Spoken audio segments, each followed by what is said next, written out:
Now that we have installed Anaconda, we are ready to open our IDE. An IDE is the editor that you are going to use in order to run your code. Any programming language, be it C, C++, Python, each has its own set of IDEs, or editor.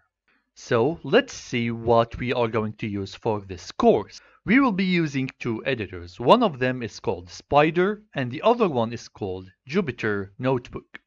At the initial stage, we will be using only Spyder, then we will be switching between Jupyter Notebook and Spyder along the way, because each one is suitable for certain applications.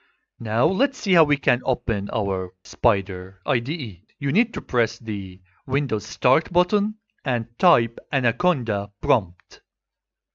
Now Anaconda prompt is a command line very similar to the command line that comes along with Windows. But this one actually comes along with Anaconda distribution. So let's open it. Now the command line will open. All you need to type is Spyder, like that. And to run this command by pressing enter.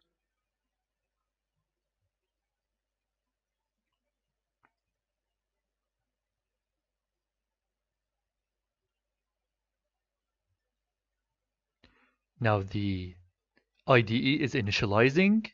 Alright, so this is our IDE, the Spyder IDE. Now we will write our code here, and after we are done, we will be pressing this Run File button and the code will be executing.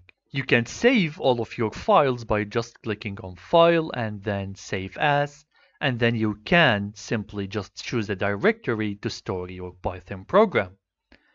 And that's it. Now we are ready to start coding some Python. So let's get started.